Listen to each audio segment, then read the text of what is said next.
Hello, the Pioneer viewers. How are you doing? I hope you're healthy and well. Today we will continue to shed light on the Russia-Ukraine war. War is a multifaceted phenomenon. It has to be analyzed from every angle and followed from every angle. This applies not only to the people outside of the war, but also to soldiers serving in the war. In the Russia-Ukraine war, we and you are trying to analyze the war from all sides. The Ukrainian army is doing the same, but we cannot say that the Russian army is doing the same. The Russian army makes the same mistakes again and again. This fact was once again demonstrated by the attacks carried out by the Ukrainian armed forces in recent days. First, missile strikes and destroyed Russian command posts. Then, the attacks carried out by the Ukrainian drones. We have witnessed similar events many times since the beginning of the war, right? We are witnessing it once again. The Russian army is still unable to protect its command posts and stop Ukrainian attacks inside its borders. So what is the details of the latest operations carried out by the Ukrainian army? Let's analyze the developments together. As the Pioneer, we continue to bring the Russia-Ukraine war to your screens. Don't forget to subscribe to our channel and turn on notifications so as not to miss our daily map reports and reports on the agenda. You can also help us reach more people by commenting on our videos. Let's start if you're ready, the Pioneer reports. As you know, some strategic points are crucial as long as the war continues. Command points, supply lines, ammunition depots, and many other areas. Notice that the two armies have a different style here. The Russian army is organizing more borderless attacks. In other words, it does not observe targets. Even the past days, Russian soldiers in the region talked about the misuse of artillery support. Complaining about the Russian artillery units targeted empty lands, Russian soldiers stated that the artillery support was just for show. In other words, we have seen here that the vast majority of the bombardments carried out by the Russian army are dysfunctional. The Ukrainian army, on the other hand, is implementing the opposite strategy. As you know, the Ukrainian strategy is generally based on small but effective attacks. We have seen this since the beginning of the war. For example, pinpoint operations against the Black Sea Fleet on the Crimean Peninsula or critical attacks on important airbase of the Russian army can be considered in the context. These attacks not only paralyzed the Russian military, but also increased the anti-war sentiment of the Russian citizens. A similar situation was experienced in the recent attacks. The Ukrainian army both dealt a heavy blow to the Russian army and made a move to increase their anti-war sentiment of the Russian citizens.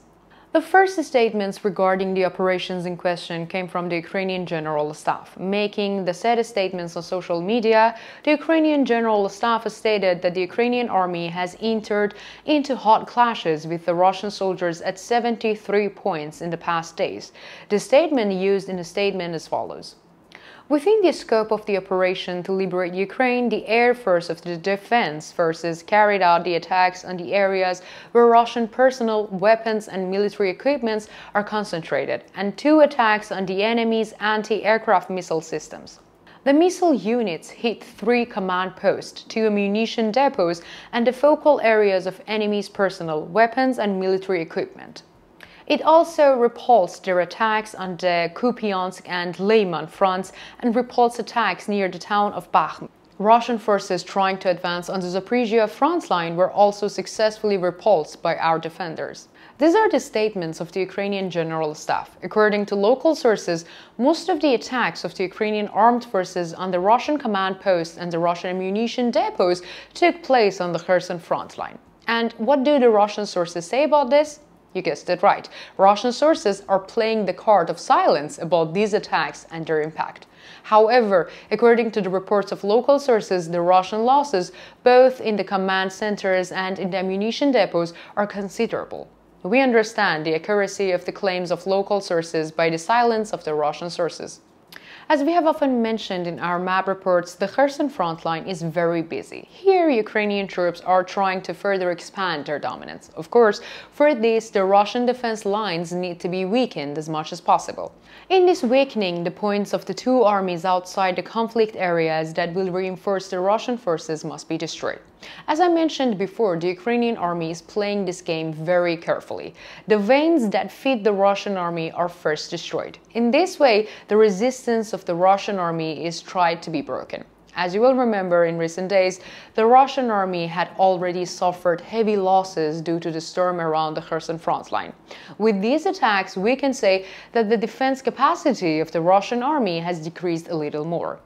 So what does this situation lead to? Of course, in the coming days, the advances of the Ukrainian armed forces on the Kherson front line will accelerate further. We already see an obvious superiority. Russian sources commenting on the region often state that the Russian army suffered heavy losses in the region. There are also many reports that Russian soldiers in the region are tired and exhausted. From this point of view, we can say that the possibility of the Ukrainian army advancing in the Kherson has increased. In addition, international sources claim that the Russian army has suffered heavy losses, referring to the attacks carried out by the Ukrainian army in recent days. Of course, we need to look at the reflection of the situation in Russian sources. In general, the silence of the Russian sources about the losses of the Russian army confirms these allegations. Let us even point out that in recent days, international sources have shared reports that Russian airstrikes in Avdiivka have lost their effectiveness. Russian sources still have not made statements on this issue. If we take into account that the progress of the Russian army in the region have slowed down, we can say that these claims is also true. Another notable attack was directed against the Berdyansk regions of Russia. According to reports, the silence in the night hours was broken by the sighting of the Ukrainian drones in the strikes of Berdyansk. According to reports, the silence in the night hours was broken by the sighting of Ukrainian drones in the skies of Berdyansk. According to reports, Ukrainian drones that took off in the late hours hit a warehouse in the Berdyansk region where unmanned aerial vehicles used by the Russian army were stored. It is reported by local sources that the strong explosions were heard in the region with the heat. Russian sources remained silent as usual. This attack of the Ukrainian armed forces on the Berdyansk region is similar to the attacks on the Kherson front line. In coming days, the Ukrainian army should increase these attacks. If these attacks increases, both Russian pressure on the Donetsk will be broken and the Ukrainian army will make faster progress on the Kherson front line. What do you think?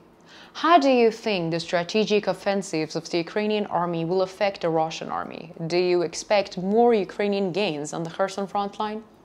How do you assess the warehouse offensive in the Berdyansk? Let me know in the comments. I read and care about all your comments.